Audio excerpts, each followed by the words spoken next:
everyone, I'm Shaylin here with Reedsy. So in today's video, we're going to be talking about how to outline a book, but because there isn't just one way to outline a book, everyone who outlines is going to have a different method.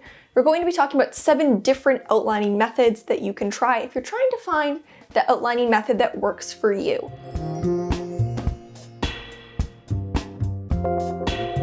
This is definitely not cut and dry. You're probably going to find that as you continue developing your writing process, you'll find something that works for you. You might combine some of these methods. You might just take bits and pieces of different methods to find something that works for you. You might pick one and then tweak and adjust it to suit your own writing process and your own book. But if you're trying to find an outlining method that works for you, whether that's something really detailed or something that gives you a lot of flexibility, here are 7 different outlining methods all across the outlining spectrum. So the first method is the evolving outline. This is an outlining method for discovery writers who want to stay organized as they pants their way through their books. So the idea with this outlining method is that it's very light, it's very unobtrusive, and it's essentially there for people who prefer to discovery write and just want to do a little bit of light organizing before they start writing and find a way to keep on track while they're drafting their book.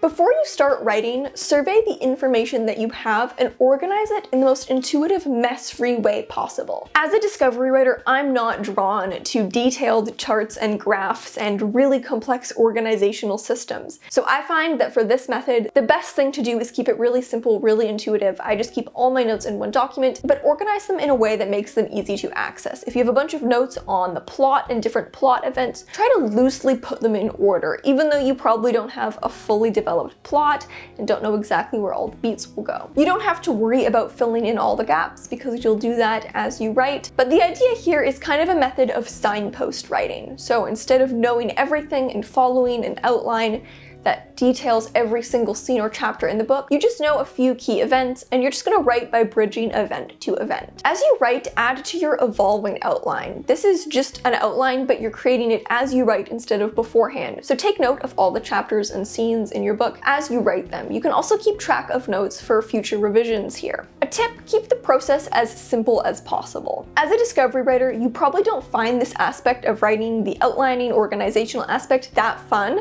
You probably aren't naturally drawn to it, so the more complicated you make it, the less you'll want to do it. As someone who uses this method, I just have 2 documents, my evolving outline, where I add all the chapters and scenes as I write, and a notes document, where I just divide things into these subheadings. General information about the book, setting, character, plot notes, and quotes. This is a great method of really loose outlining for discovery writers out there if you just want a really, really light outline to help keep you on track. It's not outlining in the traditional sense because you're not planning your book beforehand, but the idea is to just stay organized and outline as you write. Method number 2, the overview outline. This is for writers who want a general idea of their story, but still want a lot of flexibility. As a discovery writer, I love this method of outlining if I'm working on something that's a little more fully developed in my mind. Divide the book into parts or acts. You might use a 3-act structure or divide it into a number of parts just based on what makes sense for your book, and make a broad outline that overviews what will happen in each part. You can figure out the actual scene and chapter breakdown as you write, but this way you have a flexible but clear idea of your book's plot and structure.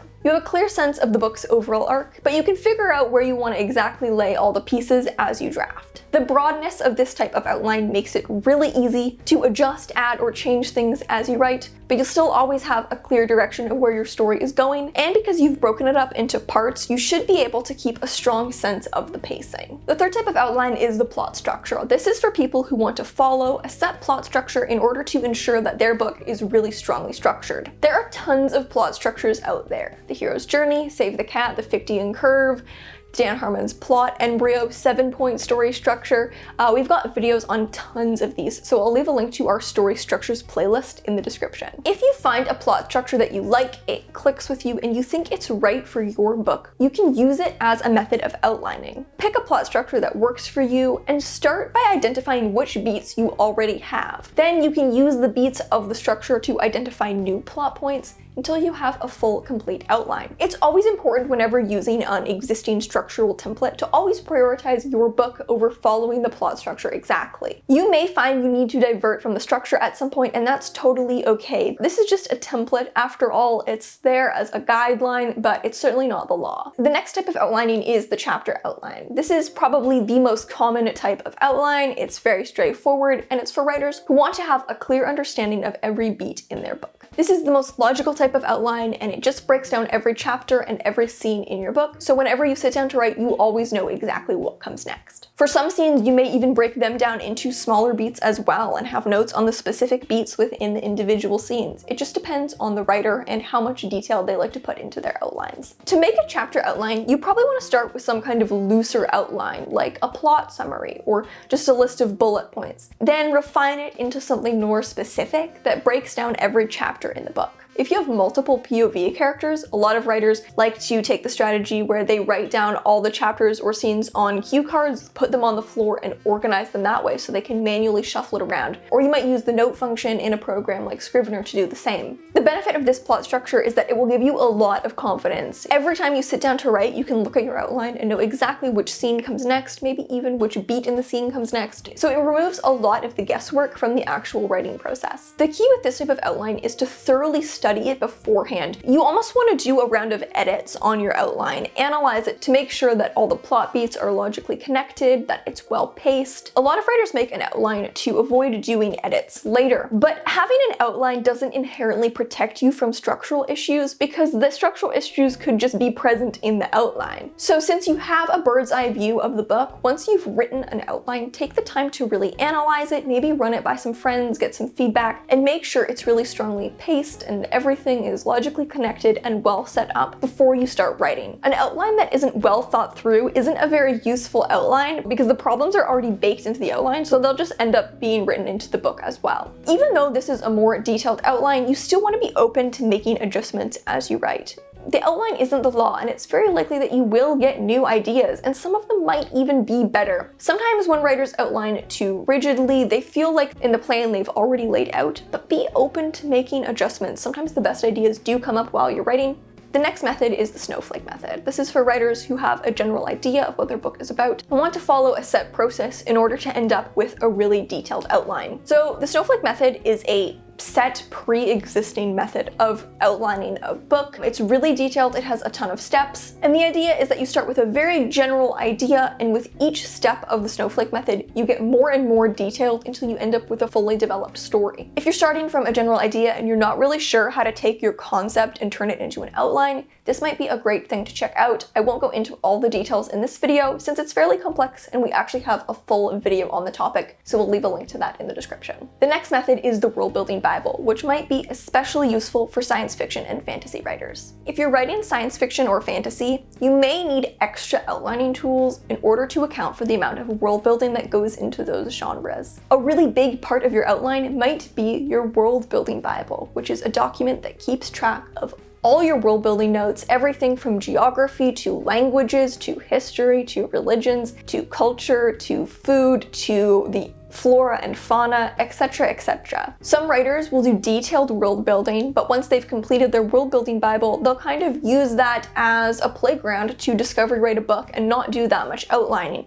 Since they have the world already really well developed as a strong basis, they can kind of just wander through it and find the plot from there. Other writers might develop a really detailed plot alongside their world building Bible to make sure that the story is really tightly structured and there are no details missed in the world building that severely impact the plot. Now, the final type of outline is the motivation outline, which is especially useful for mystery writers. If you're writing a mystery or any type of book with really intricate interpersonal conflicts or a lot of shifting information, this type of outline may be really useful for you. This is a more character-driven type of outline. Rather than focusing on plot beats, you're focusing on what every character wants and what every character knows. The idea with this outline is to track what every character in each scene wants in each scene and what information they know or don't know. If you're writing a mystery, who knows what is a really important aspect of the plot, and it can be hard to keep track of, so you might create an outline specifically focused on that issue. It's a very character-driven type of outline that keeps track of every character's internal world and therefore keeps their actions consistent. So those are 7 different methods of outlining that you can use or mix and match to find the best method that works for you. My question for today is just, what is your preferred method of outlining? As a discovery writer, I use very, very loose outlines. So I personally use the evolving outline method, where I don't outline beforehand, but then I outline my books as I'm writing them. Thank you so much for watching. Remember to subscribe and turn on notifications so you don't miss any new videos from us. We've got new writing, editing, and publishing tips every Tuesday and Friday. Until next time. Bye.